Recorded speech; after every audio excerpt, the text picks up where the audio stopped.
শিক্ষার্থী বন্ধুরা, আজ ক্লাস 7 এর ইংলিশ বইয়ের ইউনিট 5 এর লেসন 8 অর্থাৎ 5.8 নিয়ে আলোচনা করব। Discuss the word meanings in pairs oblique groups, অর্থাৎ ডিসকাস আলোচনা করো দ্য ওয়ার্ড মিনিংস শব্দের অর্থগুলো ইন পেয়ার্স জোড়ায় জোড়ায় অথবা দলে দলে গ্রুপস।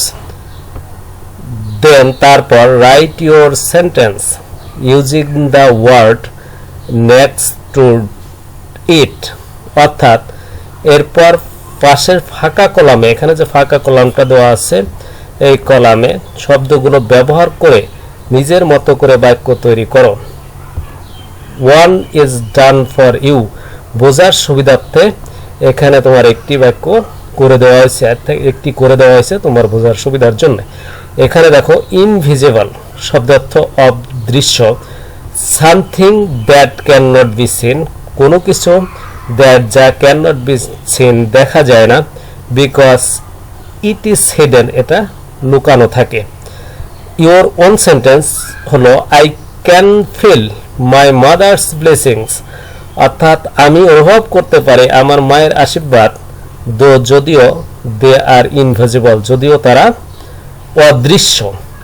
এখন আমি এই সেন্টেন্সগুলোকে, এই ওয়ার্ড মিনিংগুলোকে একটি টেবিলের আকারে বোঝানোর চেষ্টা করেছি। নিজের টেবিলটি দেওয়া হলো তোমাদের বোঝার সুবিধার জন্য। এখানে পারপোজ, এমটি, ডিপ, ইগনোর থেকে প্রতিটি ওয়ার্ডের বাংলা সহ এবং এখানে যে মিনিং দেওয়া আছে এর বাংলা সহ এখানে ইওর যে ওন সেন্টেন্স করতে হবে, অর্থাৎ তোমার যে নিজের বাক্য তৈরি করতে হবে সেটা তৈরি করে বাংলা সহ বোঝানোর চেষ্টা করেছি। তাহলে টেবিলটি দেখো, এখানে দেখো ওয়ার্ড শব্দ, মিনিং শব্দের অর্থ হলো অর্থ, ইওর ওন সেন্টেন্স, ইওর তোমার, ওন নিজের, সেন্টেন্স বাক্য তোমার নিজের বাক্য।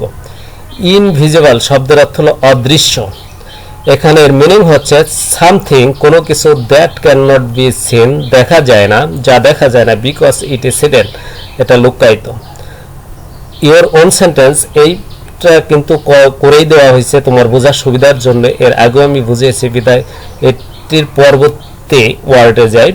এখানে পারপোজ, পারপোজ শব্দের অর্থ হলো উদ্দেশ্য, যার মিনিং হচ্ছে cause or reason to do something, অর্থাৎ কজ অর্থ কারণ, অর অথবা রিজন টু ডু সামথিং কোনো কিছু করার কারণ। এখানে ওন সেন্টেন্স অর্থাৎ তোমার যে বাক্যটি তৈরি করতে হবে সেটি এভাবে লিখেছি, every work has a purpose, প্রত্যেক কাজের একটা উদ্দেশ্য আছে। এভরি ওয়ার্ক, প্রত্যেক কাজ হ্যাজ এ পারপোজ, তুমি অন্যভাবেও লিখতে পারো। এখানে এরপর দেখো এমটি শব্দের অর্থ হলো খালি, অর্থাৎ এর মিনিং হচ্ছে having nothing, having nothing inside, ভিতরে কিছু নেই, not filled with anything at all, ভিতরে কিছু না থাকা, একেবারে কিছু দিয়ে পূর্ণ নয়, তাকে বলা হয় empty. My pocket is empty now, আমার পকেট এখন খালি, my pocket is empty now, আমার পকেট এখন খালি। ডিপ শব্দের অর্থ হলো চোবানো, অর্থাৎ ডুবানো বা চোবানো। এখানে to put something into a liquid, অর্থাৎ কোনো কিছু লিকুইড তরল পদার্থে রাখা, অ্যান্ড লিফট আউট এগেইন, এবং আবার বের করে আনা, অর্থাৎ চুবানো, কোনো কিছু তরল পদার্থের মধ্যে চুবিয়ে আবার বের করে আনা। সেন্টেন্স হবে দ্য বয় ডিপড, বালকটি ডুবিয়েছিল হিজ মোবাইল সেট, তার মোবাইল সেট ইনটু ওয়াটার, পানিতে, বালকটি তার মোবাইল সেট পানিতে ডুবিয়েছিল। এখানে ডিপের পাস্ট টেন্স, অর্থাৎ ডিপড করা হয়েছে, পাস্ট টেন্সে বাক্যটি করা হয়েছে। এরপর দেখো ইগনোর, উপেক্ষা করা, অবহেলা করা বা অবজ্ঞা করা। ইগনোর শব্দের অর্থ to give no attention, no attention অর্থাৎ মনোযোগ না দেওয়া, টু সামথিং কোনো কিছুর প্রতি, অর সামান কোনো কারো প্রতি, কোনো কিছু বা কারো প্রতি মনোযোগ না দেওয়া। সেন্টেন্স হবে we should not ignore our parents, আমাদের পিতা মাতাকে অবজ্ঞা করা উচিত নয়। উই শুড নট আমাদের উচিত না, ইগনোর অবজ্ঞা করা, আওয়ার প্যারেন্টস আমাদের পিতা মাতাকে। এরপর দেখো বুলি শব্দের অর্থ কষ্ট দেওয়া, টু হার্ট পিপল, পিপল শব্দ অর্থ লোকজন, লোকজনকে হার্ট শব্দ অর্থ আঘাত করা, লোকজনকে আঘাত করা বাই সেইং বলে, অর ডুইং সামথিং দ্যাট খারাপ কোনো কিছু করে, অর্থাৎ খারাপ কিছু করে বা বলে কাউকে আঘাত করা, তাকে বলা হয় হলো বুলি। ডোন্ট বলে টু দ্য ফোর, দরিদ্রদের কষ্ট দিও না। টু দ্য ফোর অর্থাৎ দরিদ্রদের কষ্ট দিও না।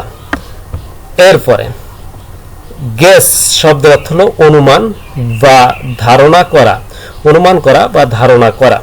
টু অ্যান্সার সামথিং, উত্তর দেওয়া কোনো কিছুর উইদাউট নোয়িং, না জেনে দ্যাট যা দ্য অ্যান্সার ইজ কারেক্ট, অর্থাৎ যে অ্যান্সারটি সঠিক, না জেনে কোনো কিছুর উত্তর দেওয়া যা সঠিক।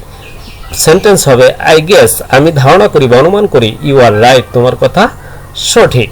তুমি চাইলে অন্য কোনো বাক্য ব্যবহার করতে পারো এখানে তোমার নিজের মতো করে। এরপর দেখো হ্যাপেন, কোনো কিছু ঘটা, ঘটা। টু টেক প্লেস অর্থ ঘটা। হোয়াট হ্যাপেন্ড ইয়েস্টারডে, গতকাল কি ঘটেছিল। হ্যাপেনের এখানে পাস্ট টেন্স দেওয়া হয়েছে যেহেতু এখানে ইয়েস্টারডে আছে। হোয়াট হ্যাপেন্ড ইয়েস্টারডে, গতকাল কি ঘটেছিল। এরপর দেখো ইনভাইট শব্দের অর্থ হলো আমন্ত্রণ, দাওয়াত বা নিমন্ত্রণ করা।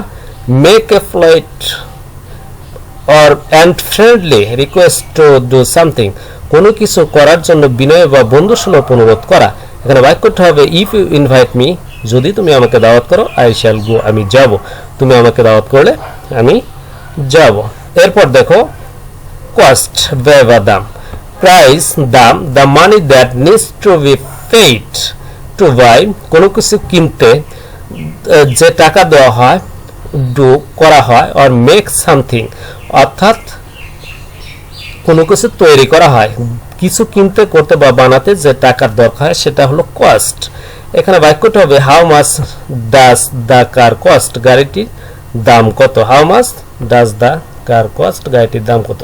শিক্ষার্থী বন্ধুরা, তোমরা চাইলে এখানে যে ওন ওয়ার্ড দেওয়া আছে এগুলো তোমার নিজের মতো করে অন্য, এখানে যে শিক্ষার্থীরা তোমরা চাইলে এখানে যে ওন সেন্টেন্স করা হয়েছে সেটা তোমরা নিজের মতো করে অন্য বাক্য দিয়েও করতে পারো। আমি টেবিলের মাধ্যমে এতক্ষণ বাংলা সহ ক্লাস 7 ইংলিশ বইয়ের 5.8 নিয়ে আলোচনা করলাম। নিশ্চয় তোমরা আলোচনাটি বুঝেছো। আজ এ পর্যন্তই।